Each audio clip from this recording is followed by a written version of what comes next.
So many people today are living paycheck to paycheck nowadays. The inflation and the rising cost of living seems to make the situation even worse. More and more families are finding themselves trapped in this cycle, continuously working but can't seem to make ends meet. In this video, we will discuss the reasons why people, Americans to be specific, are living paycheck to paycheck. We will discuss why a majority of Americans are broke and how you can prevent it. This is Financial Intellect, where we promote that to be finance savvy, we are your buddy. Now let's get right into the video.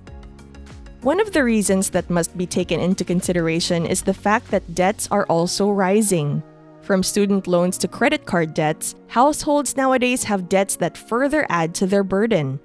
A six-figure income doesn't always translate to financial security as household debt soars and living expenses rise in various regions of the nation. Naturally, the 2020 financial crisis has only made matters worse. Families of all kinds are currently concerned about making ends meet. According to research, middle-class Americans frequently express optimism about their financial situation.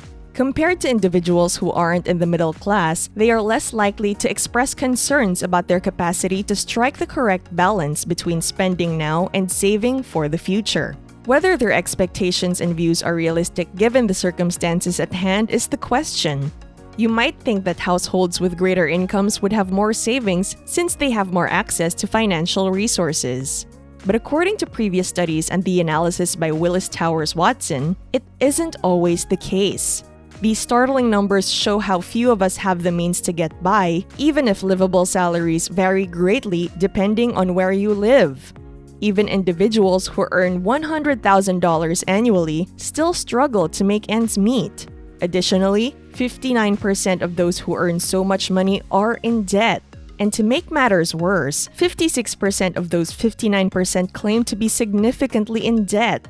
In its 2018 survey on household economics and decision-making, the Federal Reserve found that 40% of Americans would even struggle to come up with just $400 to cover an unforeseen bill. So what is really causing the cash crunch? Identifying the exact causes of high earners' financial problems is the first step in understanding why so many of them struggle. Debt may be one of those factors. The total household debt in the US rose to an all-time high of $14.15 trillion in the fourth quarter of 2019, according to data from the Federal Reserve Bank of New York. Even if student loans account for a growing fraction of what Americans owe, mortgage debt still accounts for the vast bulk.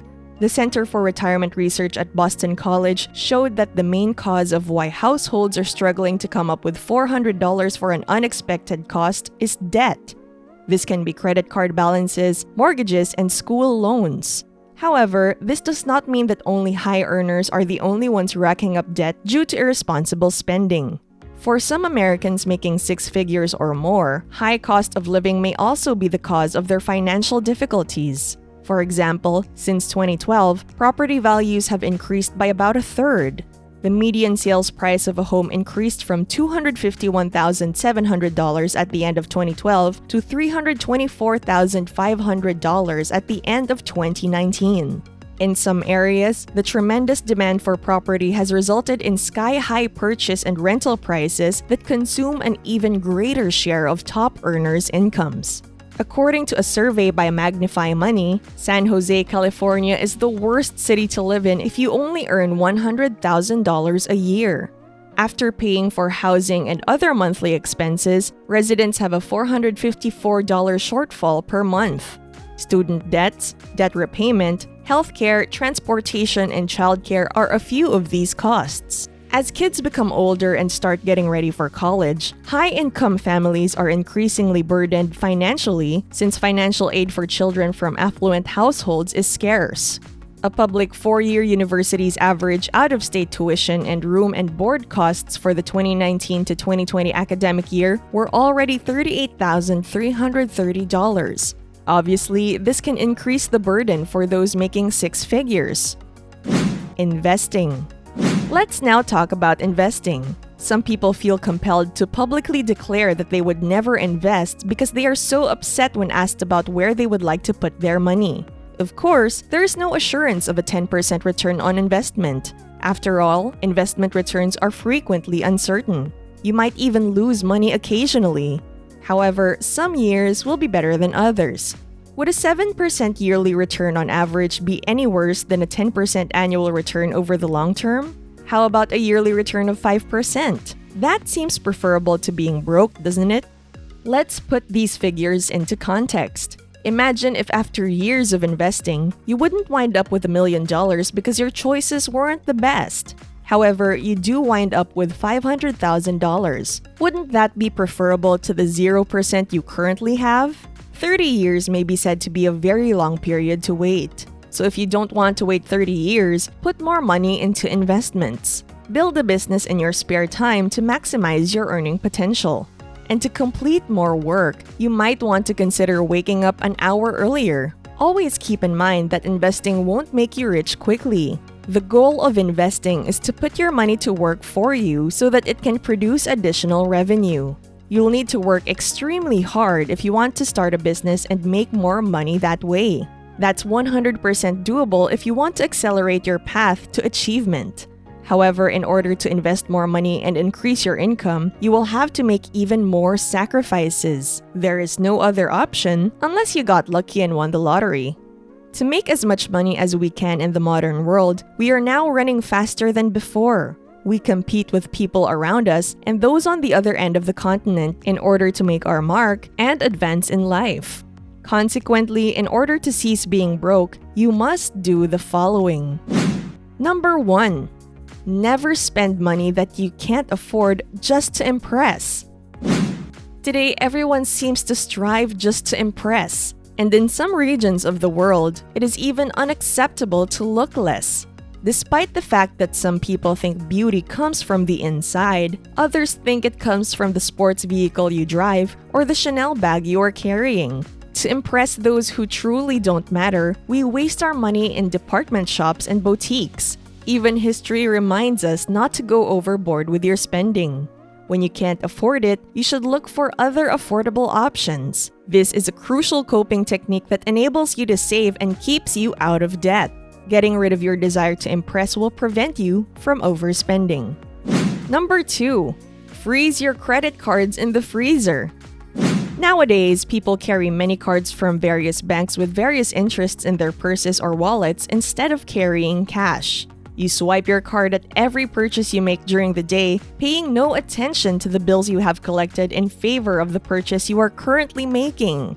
According to study, one of the main causes of financial ruin is excessive credit card spending. The only way you can escape from this is to run away and assume a different identity. Or you can also file for bankruptcy. But if you want to avoid both of these options, you can do so by going old school and carrying cash instead. This reduces your immediate purchasing power. Or you can also try freezing your credit card in ice in your freezer when the temptation to use it is too overwhelming. This adds even another obstacle between you and the following charge. Number 3. Make wise investment decisions. An excellent approach to safeguard your possessions and earn money is through investments. Sadly, not all of us have a lot of investment knowledge. While some of us may be excellent money earners, not all of us possess the talent for sensible investing. Emotional investment is identical to gambling. We gamble rashly. As a result, we either win large or lose big. To be safe, try to look for a financial advisor that has an understanding of the stock market or real estate. Most importantly, also conduct your own study. This will provide you the assurance and knowledge you need to make wise financial decisions. Remember, your experience will be your best guide as you get used to investing.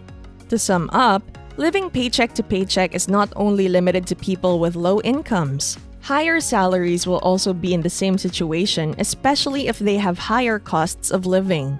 Breaking the cycle of living paycheck to paycheck is essential for long-term financial stability. Although it isn't always practicable, especially in hard circumstances, raising family income is a popular approach. And getting the most out of one's income can be done more quickly by paying off debt and cutting back on spending. And these are the reasons why Americans are living paycheck to paycheck. What are your thoughts on this? Let us know in the comment section below. We'd love to hear your thoughts regarding this topic. And with that, Thank you very much for watching. If you like what you've watched, stay tuned for more videos. Bye, financial buddies!